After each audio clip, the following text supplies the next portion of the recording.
سره نه ورسوو موږ پښتانه بیا نه یو. موږ ته اوله ورځ ویلي دي راشه چې بیا د سیول سړي سره حساب نه کوي. پر سیول سړي دي پر عوامو دي پایار نه کاټوي. د چمن په دا شپږ اووه خانانو دې کاټوي. پر دغه 22 پاچانو والا دې کاټوي. په چمن کې ټولې پاچانې اوله ورځ موږ ته ویلي دي ولغیانو ته چې خامخا به ځانونه سوځي به ریاست سوځي. موږ یې سوځو موږ یې نه پرېږدو. موږ ته اوله ورځ دا خبره کړې ده سبا به بلګېډیر وو جاسوسي ادارې وو خرڅ وو حکمرانان به وایي اگر داسې به وایي چې دا یا غوثله وکړي یا به مصادق وکړي یا بوګي وکړي یا فیض وکړي یا دا زموږ خانانو کړي دي. زموږ خانان موږ ته وایي چې دا ښار وسوځي. زموږ پاچان موږ ته دا وایي چې دا وطن وسوځي دا علاقه وسوځي. ذمهوار یې دا پاچان دي ذمهوار یې خانان دي. موږ پکې مړه سو موږ د چا څه نه پور غواړو موږ نه د چا څه شی غواړو. موږ دې پر روډ وغورځوي موږ دې په قبرو پیدرو کې موږ نه پټوي. زموږ ورشاته وګورئ د دوی د زنده‌باد د مرده‌باد نارې. نه سیاسي یم نه مې سیاست کړی دی. موږ چې خبره کوو موږ یې د زړه د درده کوو. موږ یې د دې سیاست سره تعلق نه لرو. دوی چې راپورته سي په کمپاین په یو ځای کې لګیا سي پلانکی دا کوي پلانکی دا کوي. دوی خپله نیوکې سره کوي و ځان ته سیاسیان وایي و ځان ته مشران وایي و ځان ته خانان وایي و ځان ته د دې خاورې ذمهواره وایي. دوی خپله پسې لګېږي. دوی خپله یو بل د پښو سره نیولي دي. د سیاسیانو دغه کردار دی و سیاسیانو ته دغه ګټه ورپاته سول چې نن د پلانکي پارټۍ توهین وکړي بله ورځ د پلانکي پارټۍ هغې راولاړ شي په بل پسې توهین وکړي. زموږ څه ریاست ورک دی. زموږ څه خپلې مطالبې زموږ څه خپله ایجنډه ورکه ده د چا د لاسه ورکه ده. زموږ د دا ذمهوارو سیاسیانو د لاسه ورکه ده. ټوله ولس ته به دا معلومه وي چې هر سړی همت خلاصوي هر سړی ورغلی دی. کومه خبره یې د وطن دپاره کړې ده کومه خبره د دې ولس دپاره کړې ده چې پلانکی خرڅ سوی دی پلانکي 5 کاله مخکې څه کړي دي. نو چې زموږ مشران دا وایي زموږ کشران به و هر سړي ته بیا په پیټ وایي و خرڅ سوي سړي ته به وایي و په کوړو سمبوسو والا ته به وایي. زموږ سره ولې دونې بې وفایي کېږي چې نن څلرمه ده زموږ فیصله سوې ده او کاچینران موږ نه ذمهواره پاچانې نه راوړي. دا خو معلومه ده. پرون ما وویل چې د بلګېډیر او د ډي سي د ادارو خلک پاچانې په موږ کې شته. چند ملګري به وایي چې دا موږ دي موږ هېڅوک نه ښیو چې موږ سره کومه فیصلې کړې دي چې موږ ته هغه فیصلو شی نه یې راوړی هغه خبرې نه یې ښکاره کړې هغه شی موږ ته نه یې راوړی. موږ هغو ګردو ته وایو چې ادارې ستۍ سپورټ کوي ادارې ستۍ پاټیان چلوي ډي سي یې در چلوي بلګېډیره په 15 غواوو په 20 غویو در چلوي. نو چې زموږ وطن د ستړو نه بچاوئ زموږ ولس د ستړو نه بچاوئ.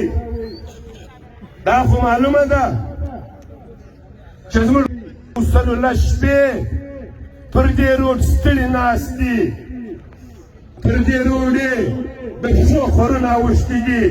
زموږ په خانو زموږ په ملکو زموږ په سیاسي کې دا احساس نشته. وایي موږ د امن جنګ کوو تش په خبرو ملک نه ازادېږي. تش په خبرو تش په تقریرو بانر نه خلاصېږي. ریاست زموږ وینه غواړي. چند سیاسیان زموږ سره په ملګرو کې سته هغه هم وینه ورکول غواړي.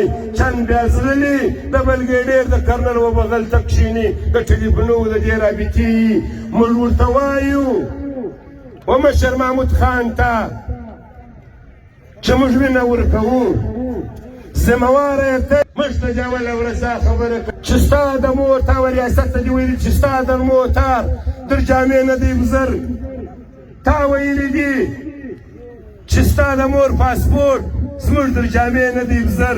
نن خو دې زموږ در جامې هم تار بزر کوي زموږ در جامې دې نن هم پاسپورټ بزر کوي.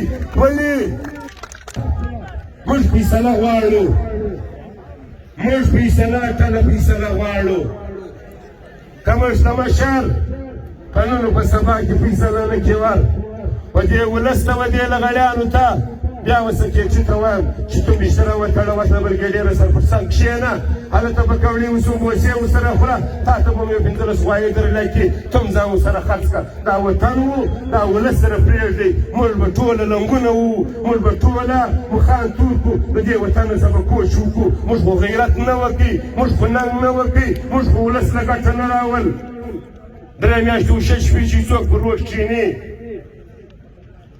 زموږ سره وعدې سوي زموږ فیصلې سوي د دوی د لاسه پر کریډټ سره جنګ وي دوی خپل نوم کوي موږ به ریاست ته دا وایو چې په خپله اعلان وکړه و هېڅ چا ته مه ورکوه و ما ته راکوه مه بل پارټي ملګري ته ورکوه مه و پارټي والا ته ورکوه په خپله پښتانه د ستړو خلاص کوي زموږ دا پښتانه د انتظار خلاص کوي زموږ خلک په انتظار کې مخو رنګونه یې واوښتل د تن غوښې په انتظار کې ویلې شوې موږ صرف راسو پر اسټیج ودرېږو تقریر چې مې وکړي بیا روان په دفتر کې ناست یو بیا دا بله ورځ پر 11 بجې بیا تقریر نه راسو بیا بېرته روان یو څه چې مې مړې نیولي چې ما نو تقریر وکړي زه نو وستم په حمام کې ودرېږم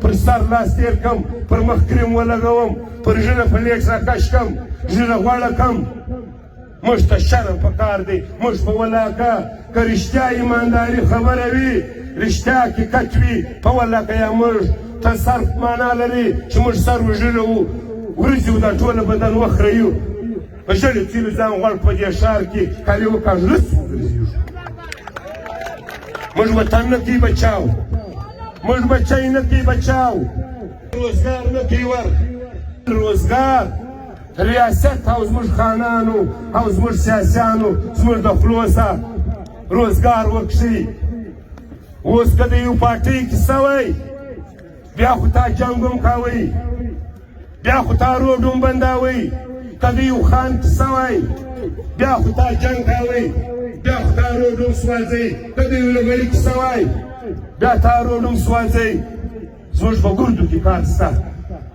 اول زه دا درته وایم چې په ما کې کار شته چې ما و دې سیاسیانو ته په کلکه جواب ورکړی وای و دې لغړیانو ته ما په کلکه جواب ورکړی وای دا ولس ما سره فیصله کړې وای پر دروازه وروان سوي وای موږ د سیاسیانو خاطر وکړ موږ د مشرانو خاطر وکړ په ولاکه یو سپین ژوند غواړم د دې ولس دپاره د دې قام دپاره د دې وطن دپاره یو سپین په لا اله په دې سفارې قرآن کې ژوند غواړم پر ما یار یواره به استعمال سي د ترګلوي په شکل کې د غړي په شکل کې بیا به لاره بره باندې استعمال سي د سیاسي په شکل کې بیا به لاره بره باندې استعمال سي د ادارو په شکل کې څو در څو به د عربي زه استعمالوم